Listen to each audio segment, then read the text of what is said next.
Hey there, I'm Riskable, and in this video I'm going to show you how to build a fully automated cake farm using nothing but Botania and vanilla Minecraft. This cake farm can easily produce one cake every 30 seconds, but with a few tweaks you should be able to get it to make one cake every 15 seconds. Seriously! This build generates a ton of mana, so you're basically going to be swimming in it. As usual, I'm going to go into exquisite detail on the how and why I made this build the way I did. Let's get started. The things you will need. Loads and loads of stuff. I don't have time to go into the details on all of these, but I would like to point out a few of the non-obvious ones, such as these bore resistance lenses. This is a recessive spark augment. These are regular sparks, a master corporea spark, and corporea sparks. Also, you're going to need enough eggs to make a chicken farm, and you're going to need 4 cows. That's why I have 4 cow spawn eggs here. These are regular mana spreaders, and these are redstone mana spreaders. And also, this is an open crate. I know they can be hard to differentiate. And I believe that's it. Now, let's get building. To start building my cake farm, the first thing I recommend you do is clear out a 16 by 16 area of space and explicitly mark it.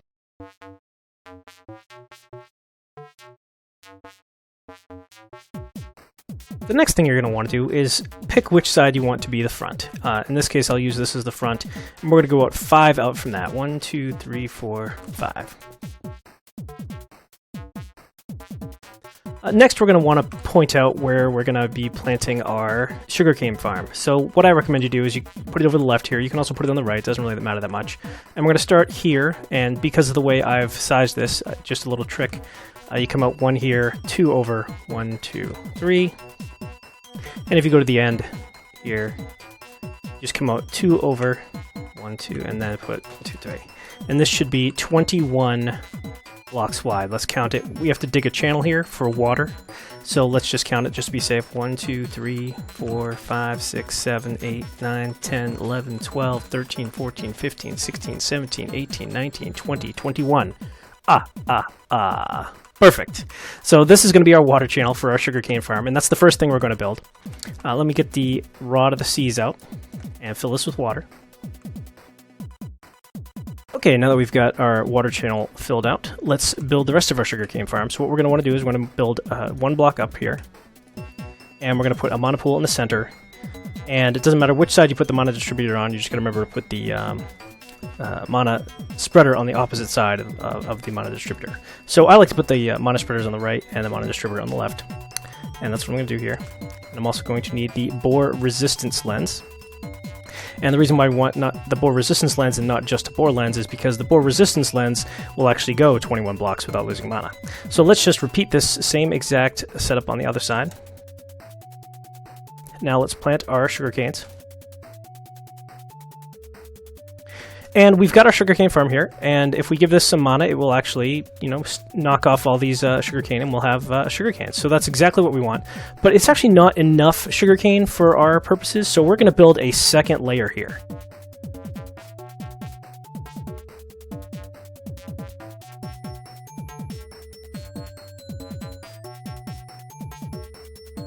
Okay, now we're going to repeat this configuration up here, and I'm also going to fill this water channel with water.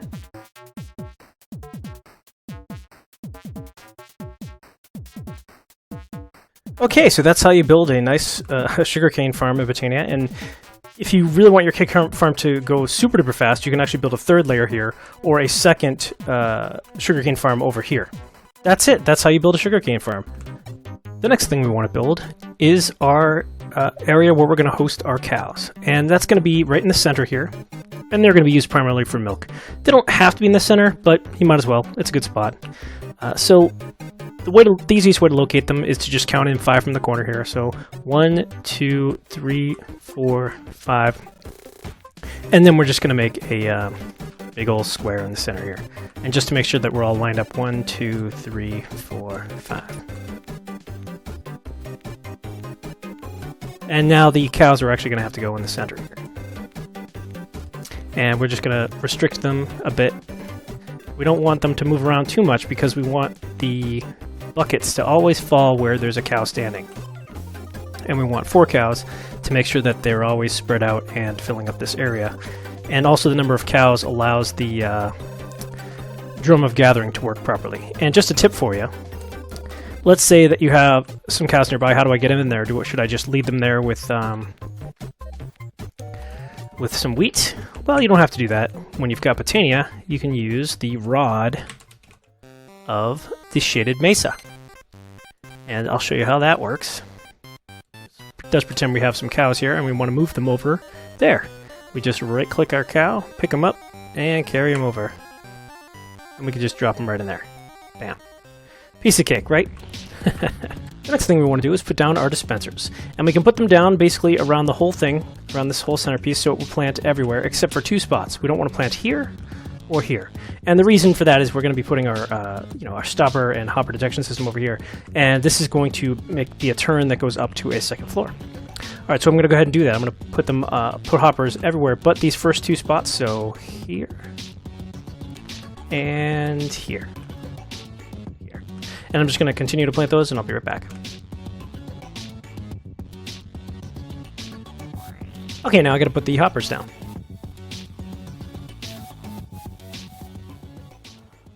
Up next, we're going to put down our hopper detection system, and we're going to put two blocks down here like this, and a powered rail here.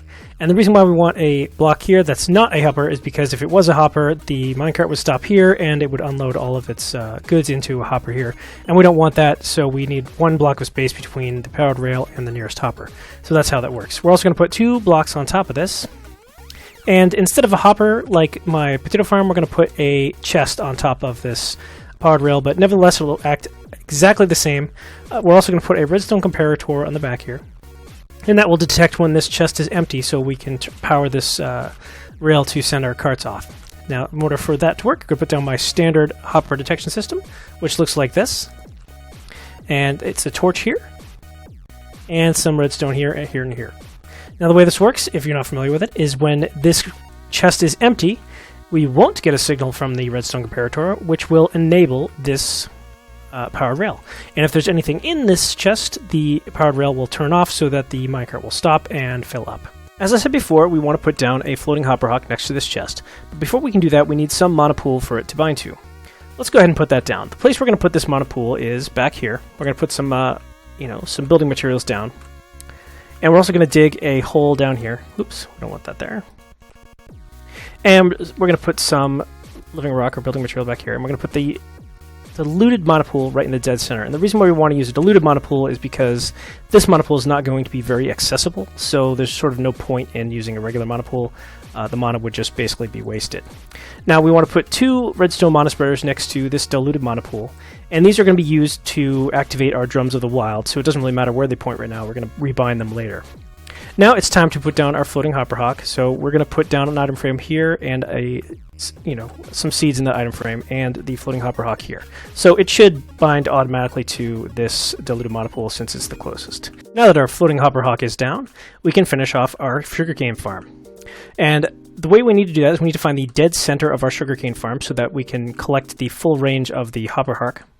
And I know from experience that the dead center is right here. So I'm going to put that down there. But just to be sure that you've got the dead center, in case you're not using this precise layout that I'm using, you just need to count 11 spaces from the start here. So 1, 2, 3, 4, 5, 6, 7, 8, 9, 10, 11. And we're going to put that's marked the dead center, and we're going to put a hopper hock here. And this hopper hock, if it had some mana, should cover the full length of this field of sugarcane here. And the sugarcane that gets collected, we want to drop into a crafty crate. So let's put that crafty crate down. We're also going to need to lock the crafty crate into a 1x1 pattern. So I'm going to right click with that 1x1 pattern. And you can see that it's basically just going to do if it's a crafting grid, it's just going to do one item at a time. And the reason why we want that is there is a chance from time to time that it could pick up 3 sugarcane at a time. And we don't want it turned into paper. We want it always turned into sugar. So that's how that works. So let's go ahead and put a hopper down on top of here. And an item frame on the hopper. And we want it to pick up sugarcane. So you can see that whenever we drop sugarcane, it should get picked up by the hopper hock and dropped into this crafty crate and turned into sugar. So let's grab this sugar because we're going to use it. We're going to put a chest down on the other side of this hopper hock, and we want this chest to hold the sugar that gets dropped from the crafty crate.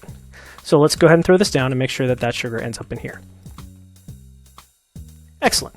Now, the next thing we need to do is get started with our Corporea network, so that we can access the seeds. Well, the seeds aren't really that important. It's more so we can access the sugar from where we're going to be crafting our cakes. So let's do that. Let's grab a master Corporea spark, and a regular old Corporea spark. So the way this works is the master Corporea spark needs to be basically in the center of everything, and the inventory that you place it over isn't going to be accessible via the Corporea network. It's just the way it works. So in my experience, a good place to put it is right here in the center, right across from this monopool, and that should give it access to any Corporea sparks that are nearby, and that should cover this one and the one we're going to place over here. So let's go ahead and do that. We'll place one on top of this chest and one on top of this chest. So if I right-click on this master Corporea spark, it should connect to that network over there. Oh, yeah, there we go. Now let's finish out the center of our farm here. So we've got our Corporea network set up, and we've got a hopper hawk picking up seeds, but we're also going to need a hopper hawk to drop empty buckets onto these cows, and we're also going to need either this hopper hawk or another hopper hawk to pick up our wheat, right? And also pick up the milk buckets that get created from the drum of the gathering, which we're going to be placing next. So let's start by putting down a hopper hawk, and we want to put it right in front of this centerpiece here, and we want to raise it up too. We'll put it here. And we're going to put an open crate right on the other side of this, and this open crate is going to be used to drop buckets down here into the cows, right? And the drum of the gathering will turn those into milk buckets. So let's go ahead and put a hopper on top of this, and an item frame on here. And we want to put buckets in this item frame. So we'll put a bucket on there, and we'll throw these buckets down. Right, so 6 buckets is really all you need. And those 6 buckets should get picked up and automatically drop down on the cows. But we want these buckets to stick around a little bit, so to speak. So what we're going to do is we're going to supply a redstone signal to this open crate to make sure that they stick around for at least 10 seconds before the hopper hawk picks them up again. Next, we're going to put down a chest on the opposite side here. And this is just to hold our milk buckets. So we're going to put down a item frame here, and I also need a milk bucket. And we're going to put a milk bucket in that item frame. So when we get milk buckets from the drum of the gathering, they should get picked up and just stored in here. And we're going to put a Corporea spark on top of this chest so that all of the milk will be accessible via the Corporea network. We also need some place to put the wheat. Now we could put a chest here and store it there, but I like to put it down here because it's just easier to access this way. So we're going to put a item frame here, and I need some wheat. And so when the wheat gets harvested, it'll end up in this chest here.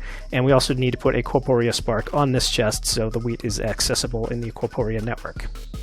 The next thing we want to do is put down our drums of the gathering, drums of the wild rather. And the drums of the wild are going to go here on either side of the hopper hawk. And we're going to bind these redstone monospreaders over here that are next to this monopool to those drums of the wild. And the reason why we need 2 drums of the wild is because 1 isn't enough. We're going to be growing enough wheat that we'll need 2 drums of the wild to make sure that they all get harvested at once, which is interesting. That's just how much wheat we're going to get. And the last thing we want to do to finish out the centerpiece here is put down a drum of the gathering, and I like to put it up actually diagonally here. Now let's put down a monopool, a diluted monopool specifically, in the corner here to supply mana to our agrocarnations, which we're going to place around the center here like so. And these are really going to speed up the rate at which the wheat grows. We should be able to harvest the wheat once every 3 minutes or so with this many agrocarnations. And don't worry about them not having enough mana at the moment. That doesn't matter. All that matters is that they bind to this monopool. We also need a regular old vanilla spark on top of this monopool so that it can get mana later when we have our Kekamuras generating mana.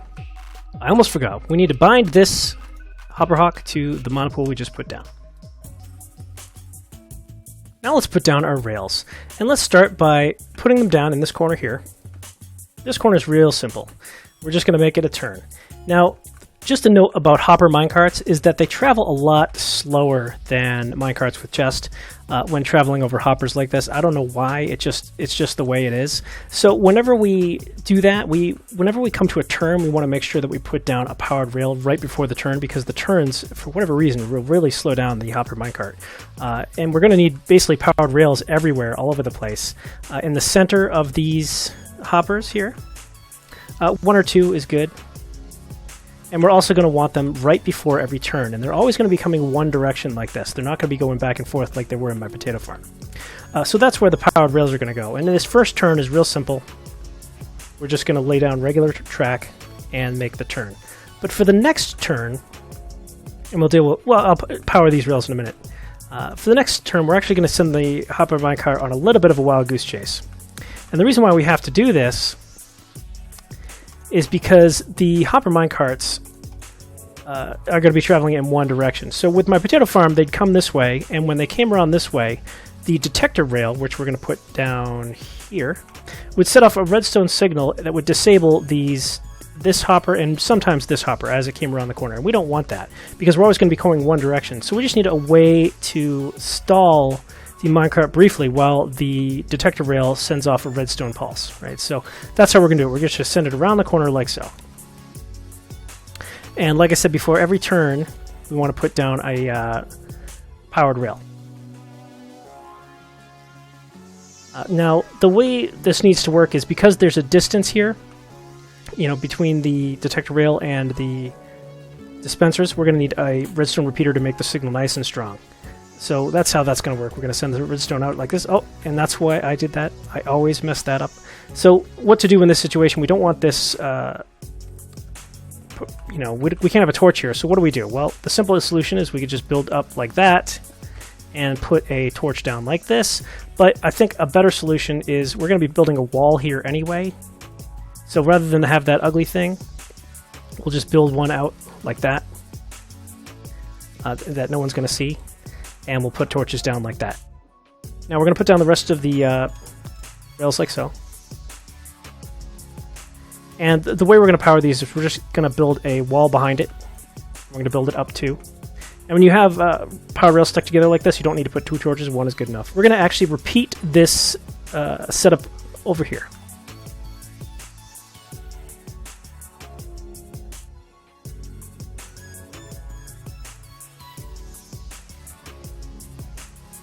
Now we're going to finish off the track. And the way we're going to power all of these powered rails that aren't powered is we're just going to put walls down behind them, basically.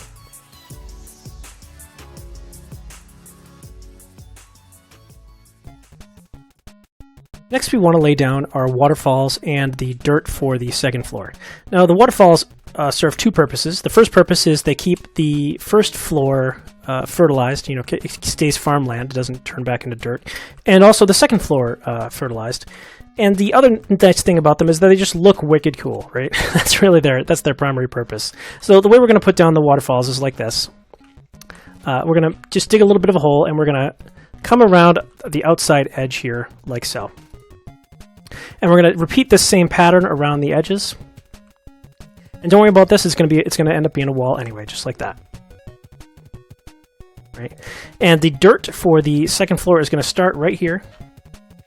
But it's actually not going to go over, it's not going to go over this wall here, it's going to go right out.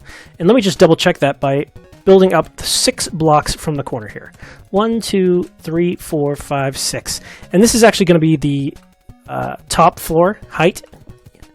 So I'm going to just continue this out to the edge here. 1, 2, 3, 4, 5, 6. Oh, 6. So actually, I'm glad I did that because I made a mistake here. Obviously, this is not up high enough. I need to build up one more from here.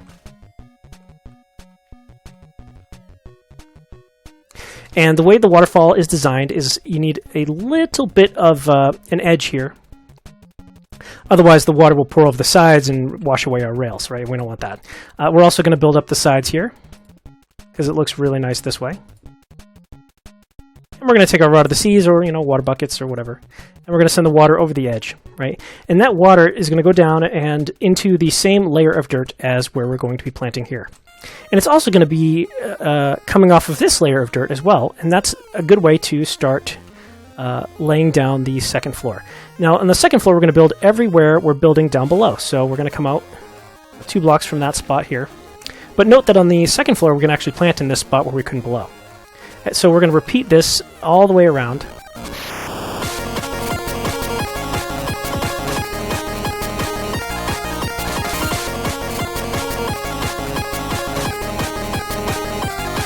Alright, now it's time to do the waterfalls, but before I do that, I noticed that I didn't make this quite as symmetrical as I'd like, so I'm going to fix that. Just a second.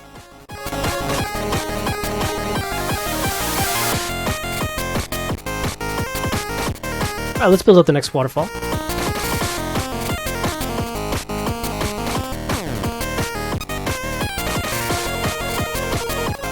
And in fact, on this particular side, we actually can't have this wall here. So we need to get rid of, we basically just need some holes here and here.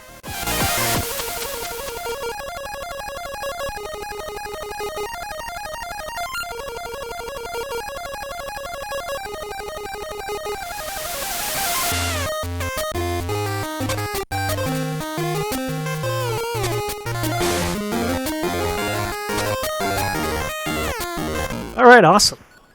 Doesn't it look nice? Nice and symmetrical waterfalls. Beautiful. And when we put the roof on, it'll look even nicer, which is sweet.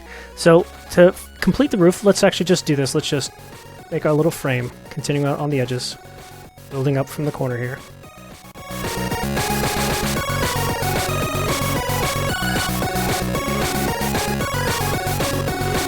I think I made a mistake here. I think this is supposed to be, just from a looks perspective, I think it's supposed to just come in and then make a turn here and around. Because I remember my original version had the pillar here all the way to the bottom. But it doesn't make that much of a difference. This will work just fine. And you can adjust it to your liking, whatever. Doesn't matter that much. Another thing I like to do is I like to build out these walls a bit more. On the second floor here, it's now time to lay down our dispensers. And they're just going to go around in a circle just like this. And you may need to put a piece of dirt here and here in the corner if you need to fill in these corners. So I'm going to go ahead and do that.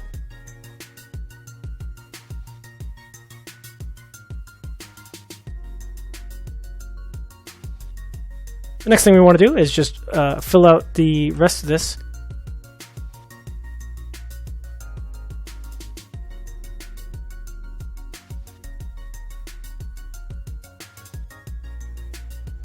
The next thing we want to do is line ourselves up with the hopper detection system and cut a hole through our roof here. Ideally you'd leave the hole when you're building it, but it's so much simpler to just fill it all out and then cut a hole after. So we're going to leave a hole here and we're going to come down.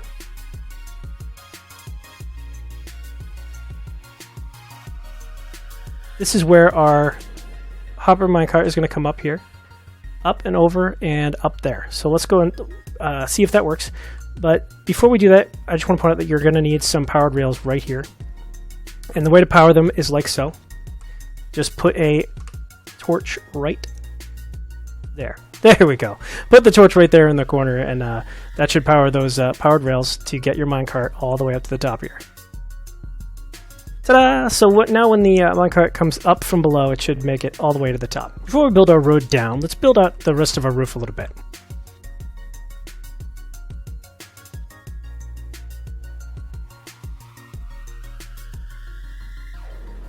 Now let's make the minecart path down. And the way it's going to happen is it's going to make a turn right here and come straight down. And it's going to come down on this little walkway that we've already made here.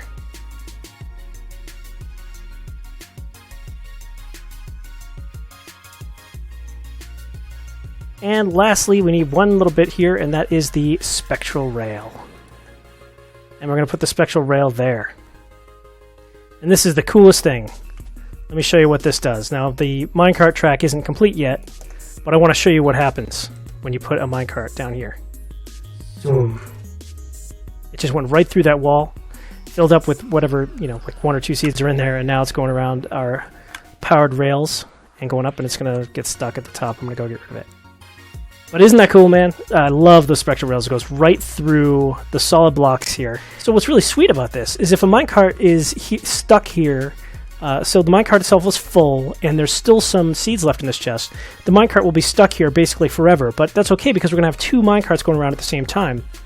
And when the second minecart comes along, it's going to bump right into the minecart that's basically stuck and send it along. So there's always going to be at least 1 minecart traveling around no matter what the state is of the hopper detection system. Now let's finish laying down the track up here, and it's going to be just like below. We're going to have 2 corners where we're using the minecart detectors to send off redstone signals, and then we're just going to complete the track around with some powered rails.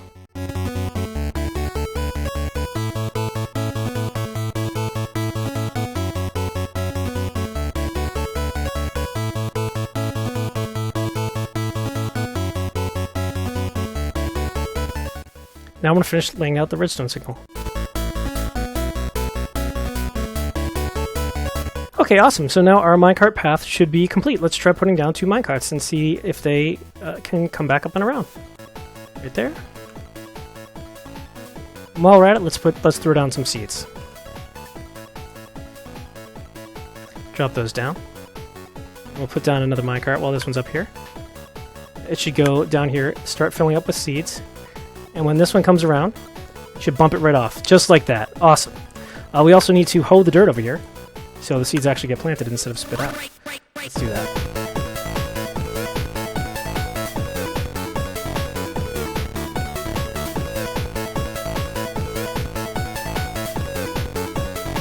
And you notice that the seed wasn't picked up by the hopper hawk. That's only because the hopper hawk right now is not getting any mana. We'll take care of that in just a second. In fact, you know what, I'll take care of it right now. We'll do some seed mana just a little bit. So now you can see our minecarts are actually flying around doing their thing and planting our crop farm, just like they're supposed to.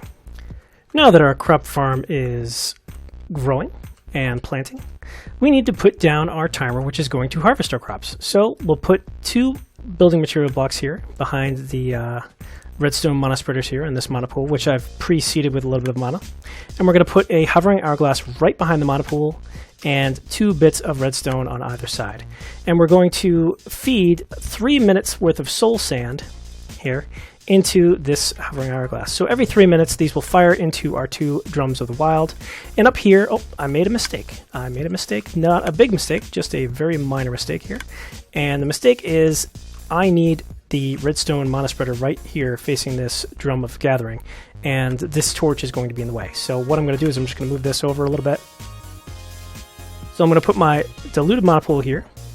I'm going to need a regular old spark to put on top of it so it can accept mana from below when we're actually making some. And I'm going to put a redstone mana spreader right on top here. And then I'm going to bind this redstone mana spreader to the drum of gathering here. And this redstone mana spreader is going to be timed identically to the timer that is going to make our cakes, right? So that's going to go next. Now, do note that the redstone signals come from the top here, so I'm going to run that down. Now we need to lay down a chicken farm, but before we do that, we need to put some place nearby to pick up the eggs that the chickens create. And I recommend you do that right down here. Just put a hopper hawk, say right here, and a chest next to it to collect the eggs. In fact, let's make it a double chest. Let's make it a double chest, and we're going to put an item frame on here with some eggs. And while we're at it, let's also put an item frame on here to collect any feathers that fall. Right? Because might as well, right? They're going to drop lots of feathers. Okay, so let me get the seeds out of there. Okay, so this hopper hawk should now pick up any eggs that are in a chicken farm nearby. Right, excellent. While we're at it, we're also probably going to want to put a Corporea spark on here. We're definitely going to need that on there. And we'll also put down a Corporea index. This is a great place to put one down right in the front here, because then we can use it to see, check the status on everything on our farm. So for example, let's make sure that it's connected to everything. Good, it is. Let's count wheat. All right, we got some wheat. That's excellent. So we know that it's working, right? So now let's put down our chicken farm. You need some way to get chickens in here, and you could just, you could throw a whole bunch of eggs in here and hope for the best. Oh, wow, jeez, that stinks. I'll have to go get him. Or you could just use, a spawn chicken in creative mode like I am. And you're probably going to want, as many chickens as you can fit in here where they're not annoying. I reckon probably at least 16 chickens. It's probably good. If not, add more. You're going to have seeds coming out of your ears, so you might as well have a whole lot of them. Before we put down our cake making apparatus, we're going to want to put down a mana pool somewhere nearby. That's a good spot. I'm going to put a vanilla spark right on top of this mana pool. And that's so we can send mana from this mana pool elsewhere in our farm area. We're going to send it over here to these sparks and everywhere else, including the sparks up here. Next, we're going to need a spark augment. We're going to need the recessive augment. And what the recessive augment does is it sends all mana that is coming into this pool to all nearby items that can accept it, and all mana accepting things like mana pools. All right, now we can start building our cake farm.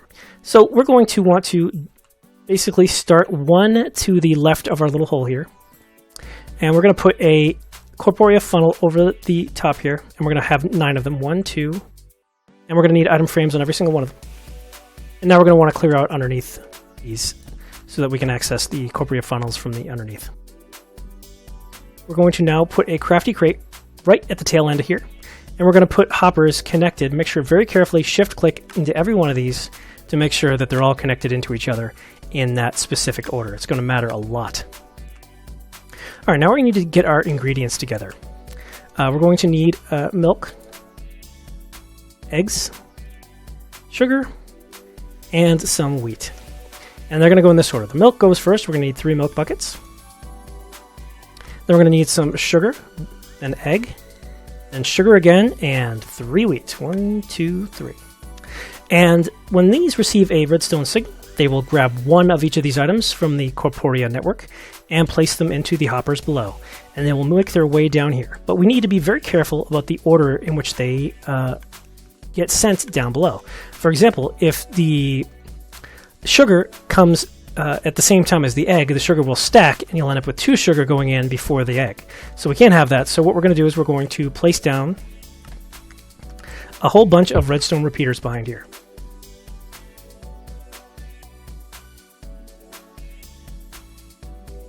Now these 3 just need 1 tick delay, and I'll get into why that is in just a second. But the rest of them are going to need a little bit more than that. We're going to need to put down another set of redstone repeaters here. Now the wheat here is going to be on 4 ticks, all of them. Okay, and now we're going to work our way along. These 3 we're going to want all on 2 ticks. This one we're going to want 2 ticks, and then 3 ticks, and then 4 ticks. Actually, this one we want 1 tick. Never mind.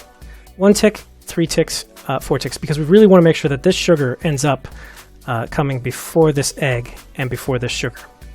Now all the buckets of milk can come at the same time, and all of the wheat can come at the same time, but we have to be very, very careful with these middle ingredients. The next thing we're going to do is we're going to put a dispenser here. And this dispenser is going to be our sort of guarantee that if something goes wrong with this configuration, that before it tries again, it's just going to empty out the crafty crate and just drop everything down below. Now, you notice I placed this direction, so it's going to be facing me this way. And I'm going to fix that. I'm going to give it a good old turnaround using the Wand of the Forest. I'm going to do it twice. 1, 2. So now I know it's facing this direction. Now I'm going to put a Wand of the Forest inside this dispenser. I'm going to fix this hole I made. And now it's time to put down my hovering hourglass. Hovering hourglass is going to go here. And we're going to have a redstone signal coming across like this.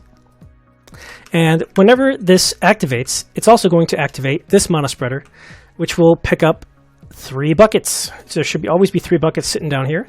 It'll pick up 3 buckets of milk, put them in the Corporea network to refill things, and there will always be 3 buckets of milk and 3 actual buckets waiting down there to be picked up. The next thing we want to do is extend our redstone signal down here to this dispenser, and the way this works is every time this goes off, the dispenser is going to kick off first, so if there's anything left over here in the crafty crate, it'll just get dropped down below. And that's how that works. And we actually don't need to activate this when all 9 ingredients go in. It should just make a cake for us automatically. So we can actually go ahead and try this. Oh, well, you know what I forgot? I forgot to put down the Corporea sparks. So let's give it a try. Let's just put down a redstone torch to pretend like we have a redstone signal real quick. Right at this spot here. Okay, so now we should have a cake drop down. Excellent! Look at that! A cake, and the buckets should get picked up automatically and dropped back down over here. Awesome. So we've got cake making working. Let's put a 30-second timer in our hovering hourglass. So it will drop a cake every 30 seconds. So to seed things, to kick things off, let's actually put down some monospreaders here.